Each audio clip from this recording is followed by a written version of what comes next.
ሰላም ጤና ይስጥልን የተወዳችሁ ተመልካቾቻችን እንደምን ቆይታችኋል? የጎ መድረክ ፕሮግራማችን ጀምሯል። ከሰዓት ጀምሮ ወደ እናንተ መድረሱን ይቀጥላል። አብራችሁ እንድትሆኑ በአክብሮት እንጠይቃለን። ቤተሰብ ያልሆናችሁ ላይክ፣ ሰብስክራይብ፣ ሼር በማድረግ ደግሞ ይህንን መረጃ ላለረሳቸው እንድታደርሱ በዚህ አጋጣሚ መናገር እንወዳለን። እዚያ አጠገቤ ልዩ እንግዳ ይዤ ቀርብ ያለው በዛሬው ቆይታችን ብዙ የምናነሳቸው ሀገራዊም እንዲሁም ደግሞ ወቅታዊ የሆኑ ጉዳዮችን እናነሳለን። ከእንግዳችን ጋር ምናልባት ወደ ኋላ መለስ ብለን ስማቸውን እንዲሁም ደግሞ ስለሳቸው አንዳንድ ነገር ራሳቸው ይነግሩናል። ብዙዎቻችሁ እንግዲህ ምናልባት ስታያቸው ትዝ የሚሏችሁ የምታውቋቸው ሰዎች ይኖራሉ እና በኮሜንት ሴክሽን ላይ ሀሳብ አስተያየታችሁን ደግሞ አሳርፉልን። እኛም መልሰን እንግዲህ ለሳቸው እናቀርባለን። ምናልባት ከአፍታ ቆይታ በኋላ ስንመለስ እንግዳዬን ይዤ እመለሳለሁ። መልካም ቆይታ ነው።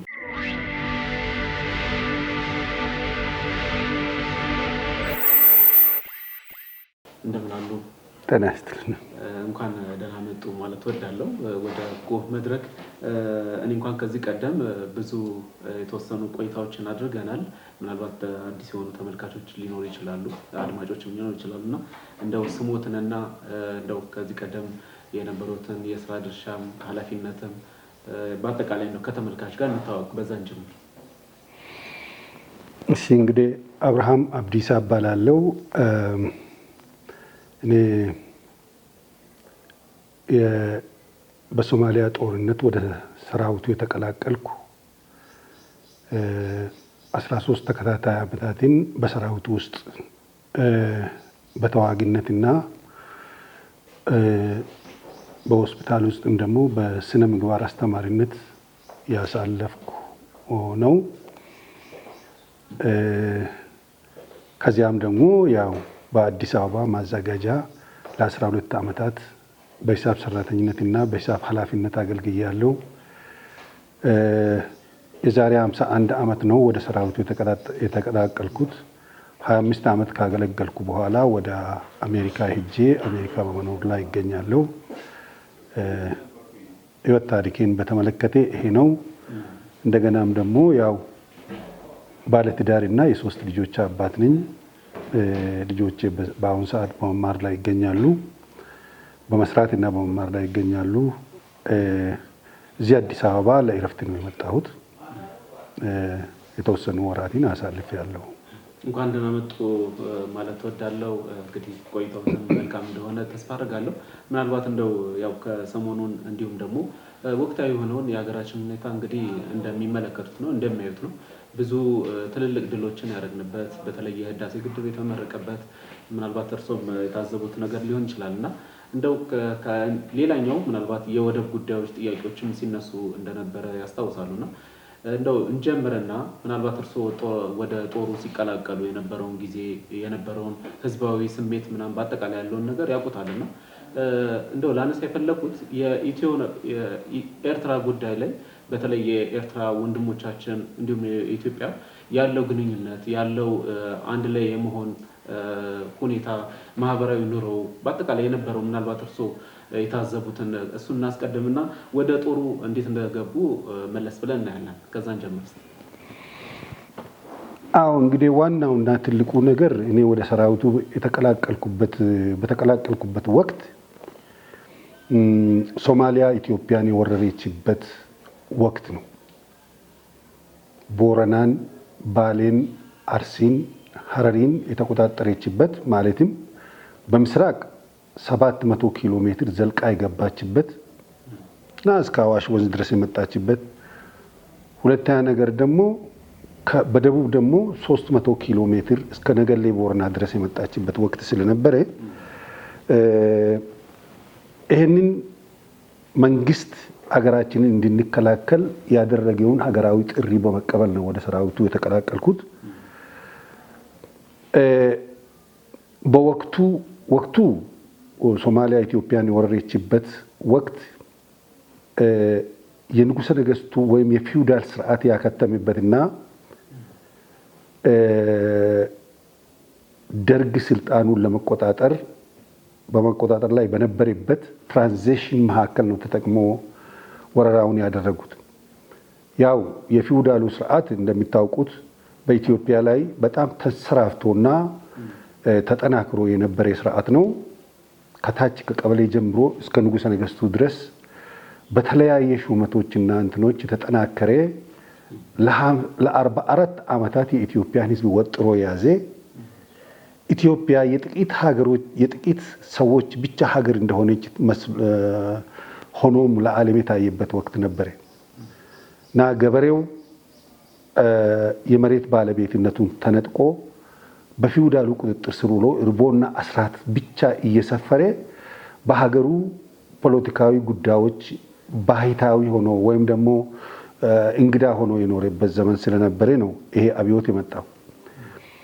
በወቅቱ ይሄን ካነሳው ለምን አብዮቱ ፈነዳ የሚለውንም ጨምሬ መናገሩ ለአድማጮቻችን ግንዛቤ ይሰጣል። የፊውዳል መንግስቱ ዋናው ለመገርሰሱ መነሻ የሆነው የወሎ ረሃብ ነው። 250 ሺህ የወሎ ወገኖቻችን በረሃብ ያለቁበት ማንም ሰው ሳይደርስላቸው ነው። እንዲሁም ደግሞ በጣም የሚያሳዝነው 700 ሺህ የቀንድ ከብቶቻቸውም አልቋል። በዚያን ሰዓት ወሎ ተራቤ ተብሎ ለንጉሠ ነገሥቱ ሪፖርት ቀርቦ እንደነበረ በኋላ ነው የሰማን። ይሁን እንጂ ግን ኢትዮጵያ የረሃብተኛ አገር ተብላ እንዳትጠቀስ ተብሎ በደብረ ብርሃን በፖሊስና በፈጥኖ ድራሽ በዱፍቲና በኮምቦልቻ እንዲሁ በማይጨው ተከቦ ነበር ያለቁት። ወደ ሌላ ቦታ እንዳይንቀሳቀሱ ተደርጎ ማለት ነው። ስለዚህ እንግዲህ ዋናውና ትልቁ ነገር ለፊውዳል መንግስቱ መውደቅ መነሻና ምክንያት ነው። እነዚህ ወሎዬ ወገኖቻችን በሚያልቁበት ጊዜ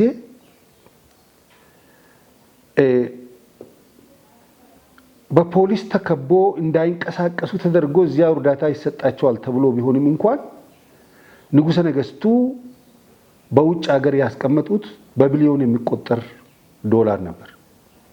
ያንን እንኳን ገንዘብ አምጥቶ ለተራቡ ሰዎች ለማዋል አልተቻለም። 250 ሺህ ሰው እስከሚያልቅ ድረስ ማለት ነው። ይሄ ብቻም አይደለም። የንጉሠ ነገሥቱ ካቢኔ በዚህ ጉዳይ ላይ ምንም ትኩረት አልሰጠበትም። ይልቅስ የንጉሠ ነገሥቱ 84ኛ ዓመት የልደት በዓል ለማክበር በብዙ ሺህ ዶላር ፈሶ ከጀርመንና ከሳውዲ አረቢያ ኬክ ተጭኖ መጥቶ መሳፍንቱና መኳንንቱ በውስኪ ሲራጭ ነበር። ትልቁ ለንጉሠ ነገሥቱ መገርሰስ ወይም ለፊውዳል ስርዓቱ መገርሰስ ምክንያት የሆነው ይህ ነው።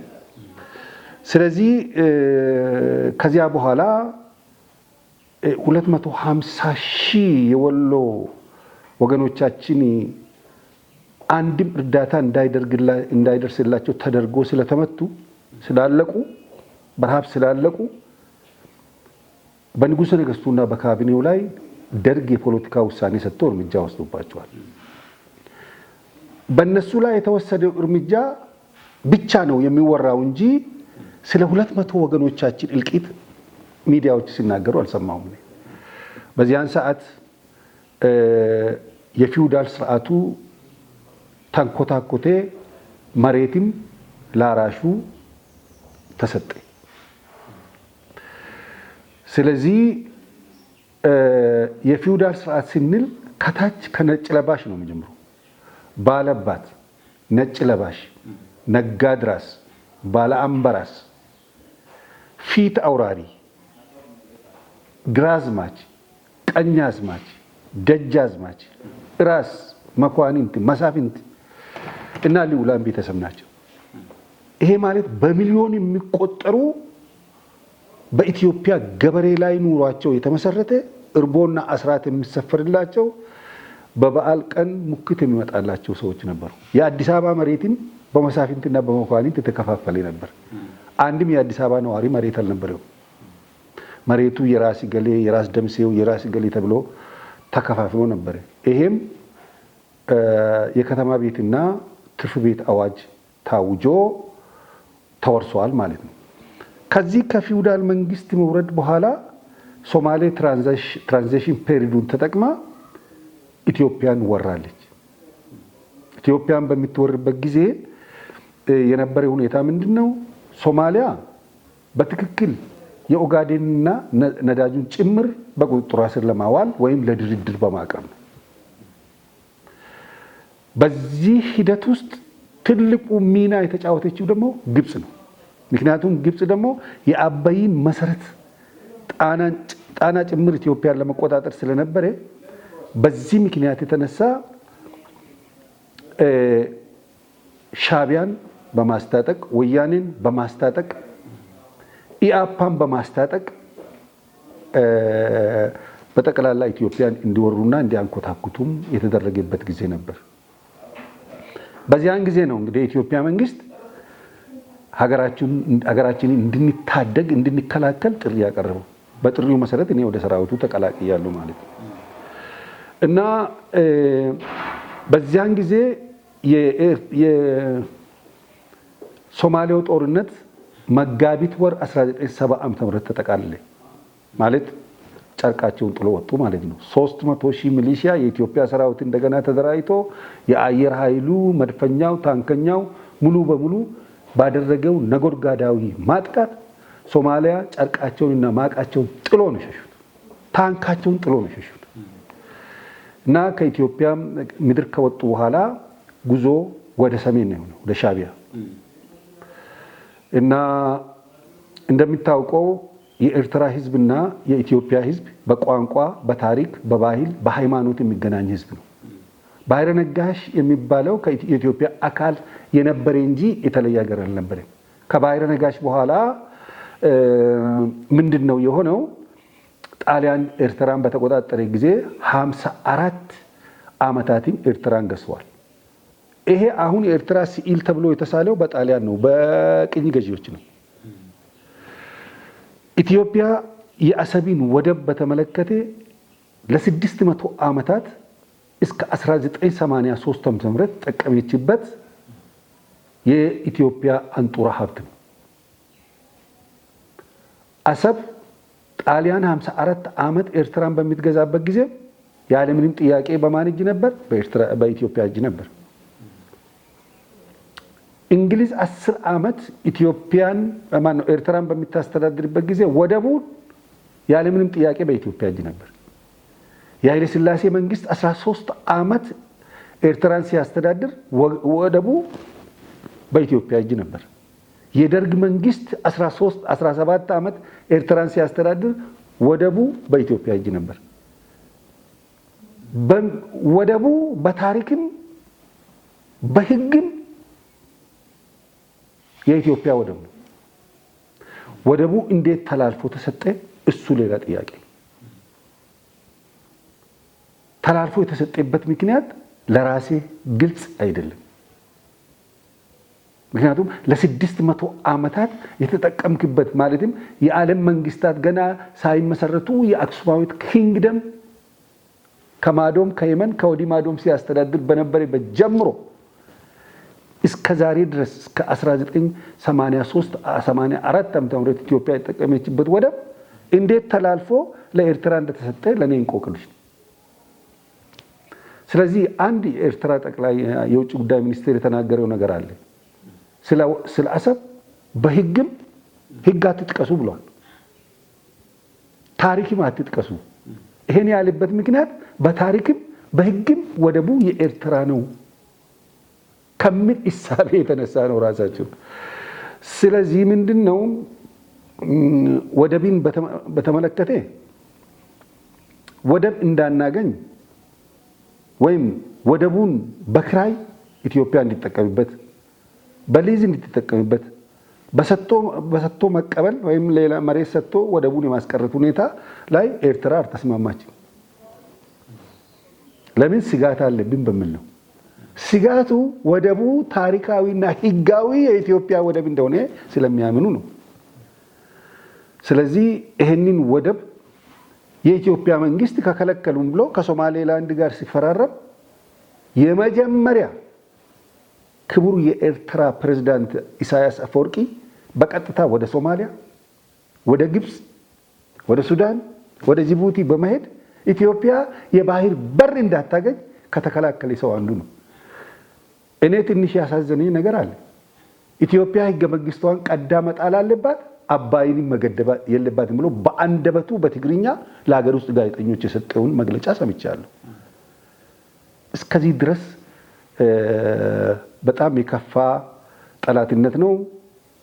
የኤርትራ ህዝብ በምን ደረጃ ላይ እንደሚገኝ በዚህ ሰዓት እናውቃለን። ኤርትራ እጅግ በጣም አሳዛኝ በሆነ ላይፍ ውስጥ የሚገኙ ናቸው። አብዛኛው ኤርትራውያንም መቼም በመላው ዓለም ተሰራጭቶ ነው ያሉት በዚህ ሰዓት። ስለዚህ ወደቡን በተመለከተ በህግም በታሪክም የኢትዮጵያ ወደብ ነው ብዬ ነው ማለት።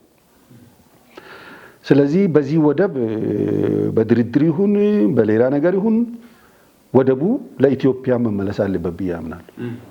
መልካም። እንደው ምናልባት ያው አሁን ካነሷቸው አንድ ነገር የተረዳሁት በተለይ ኢትዮጵያውያን በህብረት ሲደራጁ የሀገር ስሜት ያመጣው ድል እንደተገኘ በተለይ በሶማሌ ላይ አይተናል። እርስዎም የተሳተፉበት እንደናንተ ያሉ ሌሎች አባቶችን ጨምሮ ነው እንግዲህ ሀገር እንድትቀጥል ያደረገውና ምናልባት እንደው ብዙዎች እንደው ከእናንተ እድሜም ያሉ ገፋም ያሉ እንደው ስናገኛቸው ስለ ሀገር ሲናገሩ በእንባ እንዲሁ በሲቃ ሁሉ ነው የሚናገሩትና ቅድም ሲያነሱ ነበር በተለይ ኢህአፓን የመሰለ እንዲሁም ደግሞ ሻዕቢያ እንደ ባንዳነት ከሚቆጠሩ በተለይ እንደ ሀገር ኢትዮጵያ እንደ ሀገር እንዳትቆም ካደረጉ ተብሎ ያኔም የሚፈረጁ እስቲል እስካሁን ድረስም የሚፈረጁ ባንዳዎች ተደርገው ይነሳሉ እና እንደው ምናልባት ሀገር ወዳድነትን ከማሳየት አንጻር ያኔ የነበረው ኤርትራዊ ሆነው የኢትዮጵያ አንድነትን የሚፈልጉ ብዙ እንዳሉ እናውቃለን እና እንደው የሀገር ስሜቱን እንዴት ይገልጹታል? በዚህ እንቋጭ እስቲ ዛሬው ፕሮግራማችን። አዎ በኤርትራ ውስጥ የተለያዩ ድርጅቶች ነበሩ። እነዚህ ድርጅቶች ኤርትራ ለኤርትራውያን ሀንቲ ኢትዮጵያ ወይ ከአሞት የሚሉ ማለት አንዲት ኢትዮጵያ ወይ ሞት የሚሉም ነበሩ። ኤርትራ ለኤርትራውያን የሚሉም ነበሩ።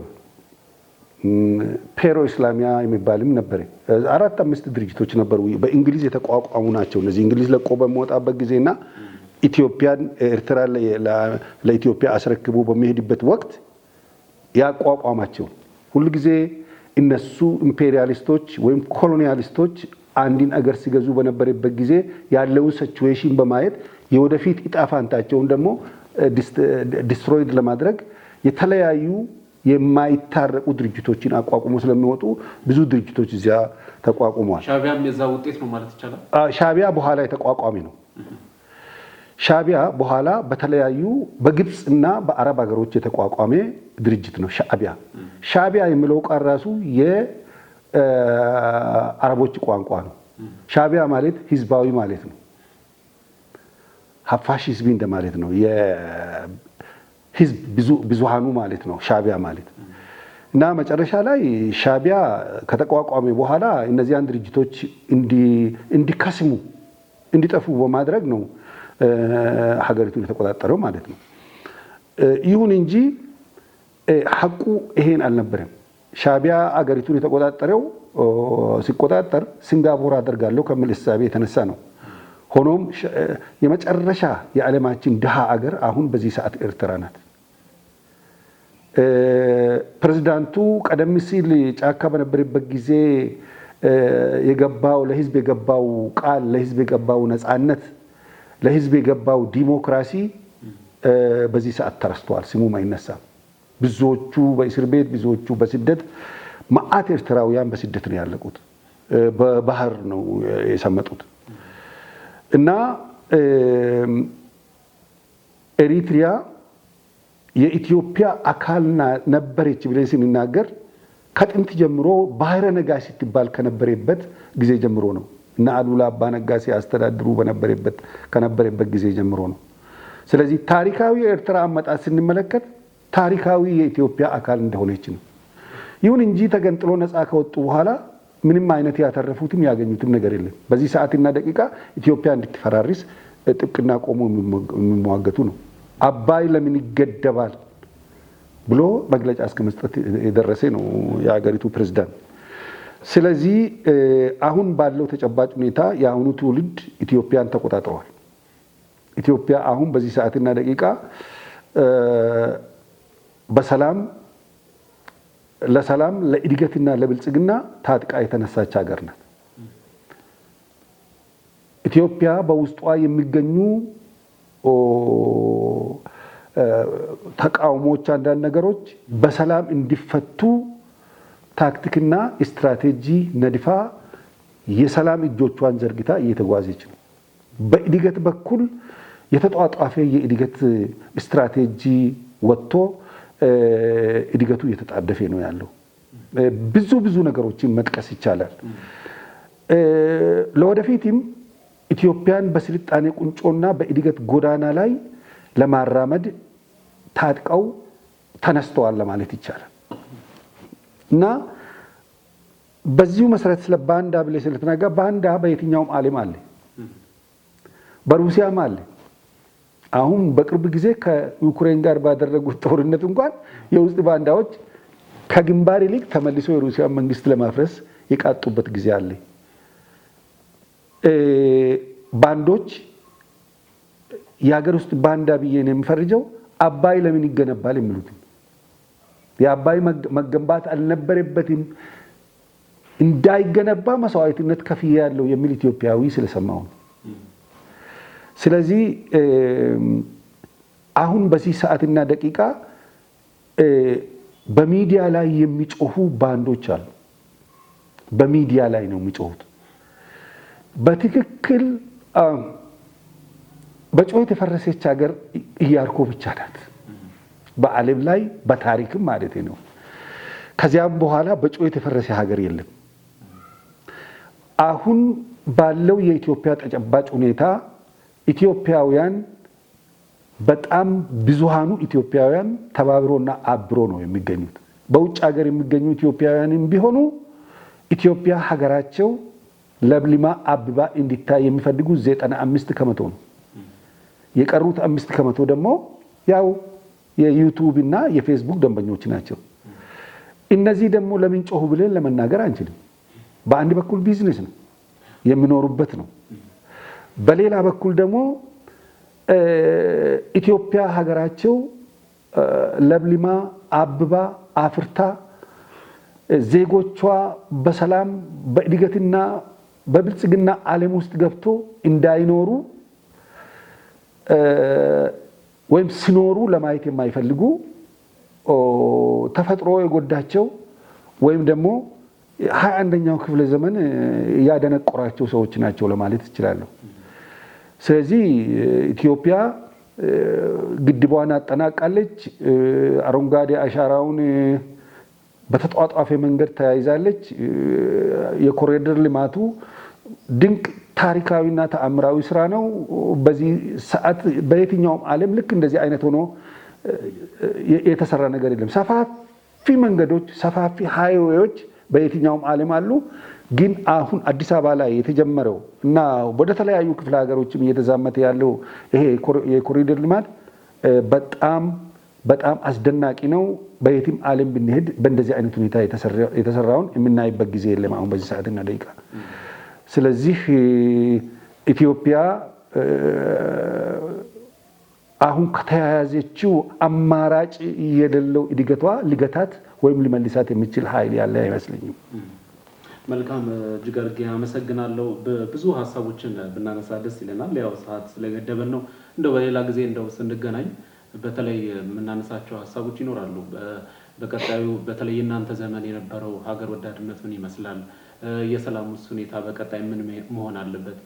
በተለይ ደግሞ ቀደምም እርስዎ ሲያነሱት ነበር የኤርትራና የኢትዮጵያ ግንኙነት ከጥንት የጀመረ ነው የነበረ ነው ሲሉ ነበርና ግን አሁን ላይ እንግዲህ ቀደም እርስዎ ሲሉት የነበረው በሶሻል ሚዲያ ላይ እንግዲህ የኤርትራውያን ወንድሞቻችንም እየተነሱ ከኢትዮጵያ ጋር ምንም አይነት ግንኙነት የለንም፣ እንደው ይሄ ሰለሞኒክ ዳይናስቲ የሚባለው በተለይ የንጉሳውያኑ ሆም ተብሎ የተሰራ ለማገናኘት ኤርትራን ወደ ኢትዮጵያ ለመጠቅለል ነው የሚል ሀሳቦች የሚነሳሉ እና እነዚህን ጨምረን ሌሎች ሀሳቦችንም አንድ ላይ አድርገን በቀጣይ እንደውም እርሶም እንደ ድንገት ነው የገቡትና ሰብሰብ አድርገን ደግሞ በቀጣይ ጊዜ ተመልሰን እንገናኛለን። ለሰጡኝ ጊዜና ሰዓት እጅግ አድርጌ አመሰግናለሁ። እድሜ ከጤና ጋር ይስጥልኝ እላለሁ። አመሰግናለሁ። ውድ ተመልካቾቻችን የዛሬውን ፕሮግራማችንን ያያችሁትን ይመስላል። አብራችሁን ስለነበራችሁ እጅግ አድርገን እናመሰግናለን። ብዙ ሀሳቦችን ብዙ ቁም ነገሮችን እንደጨበጣችሁ ተስፋ እናደርጋለን። ሀሳብ አስተያየት፣ እንዲሁም ደግሞ ጥቆማ ካላችሁ አድርሱን፣ እኛ መልሰን ወደ እናንተ እናደርሳለን። ምናልባት ይሄ ይነሳ ይሄ ቀነስ የምትሉት ደግሞ ካለም ሀሳብ እንዲሁም ማድረስ ትችላላችሁ። አብራችሁን ስለነበራችሁ እያመሰገንን የዛሬውን ፕሮግራማችንን በዚህ እንቋጫለን። መልካም ጊዜ ይሁንላችሁ።